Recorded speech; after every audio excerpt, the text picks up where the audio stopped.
welcome to today on Commodities Market. I am Precious Destiny.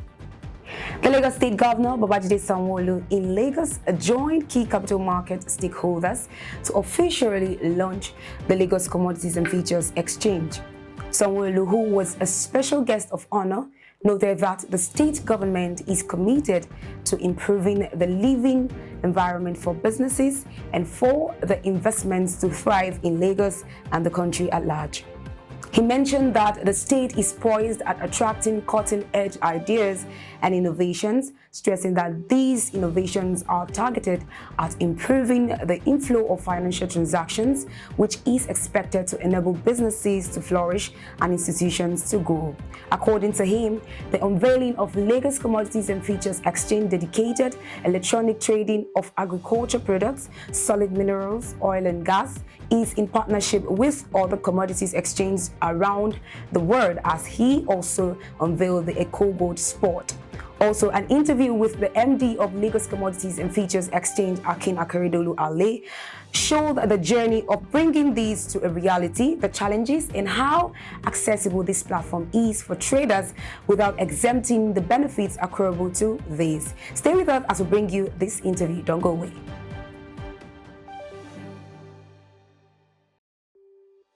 Sincerely, bringing L.C.F.E to reality has been a very, very tough one with a lot of headwinds. The first issues that needed to be addressed was the issue of the paradigm shift for people to even think that it's possible in the first place. The second one is to be able to put like minds together that they want to go into this particular space. And the third one has been the issue of the dearth of capacity for this. We have been used to the OTC approach for commodities in Nigeria, cash and carry. And then all of a sudden overnight you want to change that structure from cash and carry to a structured approach. If you remember when the central bank governor then said that we were moving towards a cashless economy, there was loads of resistance. Because then it was, you bring your Ghana must go bag, and you take the goods in my presence, and I go to the bank. And you want to buy something in my store, you pay me cash, and I go. And there was a lot of pushback on it. But gradually over time, when people started realizing that it was safer, and they were getting their monies, and everything was very, very structured, people now find it more convenient now to pay in the electronic form. That is a typical challenge that we have faced by way of paradigm shift, for people to realize that you don't actually have to go to any market to buy commodities or buy gold. You can actually just call and you get it. And if you don't want to take delivery, you can keep it and collect it at any time. And same goes for the 13 other agri products that SEC has given us approval to do. I know some youngsters that travel to Kano, to various parts of the north, buy 4-6 bags of beans and keep till the season when they will sell. And they sell those 4-6 bags to make a profit. I know some people that keep those 4 bags of corn. I know some that still sold recently in Maraba for 22,500 for a bag of. Now, instead of having to keep the bag, you can buy. I can settle. Those are one of the challenges. Then the other one is the regulatory framework. And I want to give a big kudos to the regulator, SEC. They made that available for us to support that ecosystem. They've also assisted us now. The ISA is being reviewed to support the commodities ecosystem more. Those are the challenges. Then, of course, we have the Nigerian factor. Nigerians, if anything is novel and new, they sit on the fence. It's until they see some people doing it, that's when they jump into the fray. Yeah, and that's why we intentionally brought gold to the floor, for people to see the real gold that day. Because people will assume that it's one downloaded picture from the internet, or maybe it's when people started seeing that, oh, this is real, and it's from Nigeria. One day I will show you how those gold was aggregated from Malaysia by all these small artisans before it became gold dust, before it now became gold coins. The gold I saw is from Nigeria. So those are the challenges that we faced then. Paradigm shift and resistance, a little headwind, or people understanding it. But you know Nigerians, when they now get to understand something, you now see the bandwagon effect, which is what we're seeing now. Everybody's now onboarding at a very fast pace.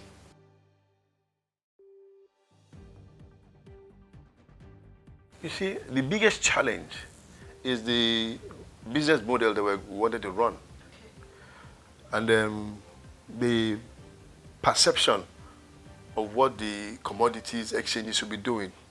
We had to right that wrong, and we had to correct it, and we had to face a lot of a headwind to do that. We had to explain to people that we are not commodity traders. We're not there to compete with aggregators. We're not there to rent warehouses and then put goods into the warehouse and sell to other people.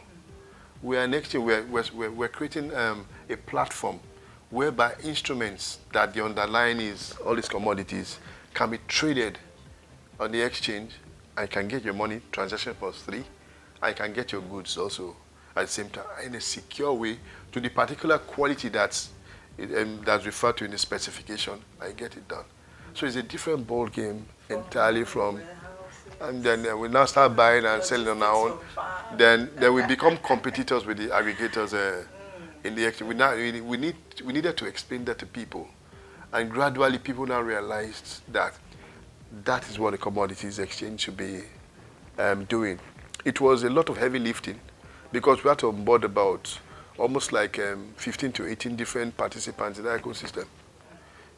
Daily member firms, stockbrokers, issuing houses, transaction advisors, credit rating agencies, credit bureaus, trustees, custodians, every people that can participate in that ecosystem. And all of them had never been used to the commodity space. So we had to take them through, one by one, painstakingly, gradually, and that's the heavy lifting that we had to do. And also we had to face the issue of moving away and turning our eye away from a temptation to buy and sell. That is to get a warehouse, buy into the warehouse, and sell it. Yeah, which was very profitable, and very, very short-termish. We can easily, we have the capital. We could have just bought maybe paddy rice, wait for 2 months, allow it to appreciate, then sell. We had to look away from it. It was a very, very difficult decision to make so that we could align with our own business model.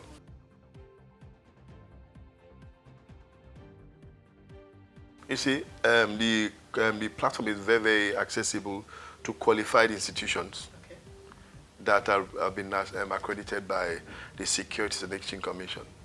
And those institutions that we have onboarded to give platforms to other people are also very, very easily accessible to people. It's not a difficult thing. You go to their websites, you do your brief registration, they onboard you, and you can trade through them into the exchange. Very straightforward. And because for now, we want to make sure that we protect investors and to protect the market, we still want to be able to see institutions that are either regulated, operating, so that anybody, anywhere, you are a student in the University of Ghana, you're in Monrovia, you're in Freetown, you're in Oxford, you buy something, you come back, you present it, and you see it's real. That's what we want to do. Not that they do it and in their mind they're just saying that if I lose the money, well, we don't want that in our ecosystem. So the access is there, the technology to support it is there, and for those institutions that we have onboarded, like I mentioned earlier, they are under the obligation of what we call the minimum operating standards, which includes governance and even technology, and the required capital for them to participate. So with all that in place, it makes it easy for them to deploy, for people to have easy access. And for the youths, which is my major, I'm very, very focused on them. And because of them, I've also been wearing T-shirts so that they know that we are not talking about suit and tie. We're talking about being friendly with them. This is a platform for them. It's a platform for them. And as they see us in the next 6 to 9 months, they'll realize that it's a platform that they can easily come in to participate at any level. It's not an elitist thing. It is for them, and to onboard them, and particularly we're under obligation to protect them, to create wealth for them, and to secure their future. Those three things. Good to know. Thank you so much, sir. You're welcome.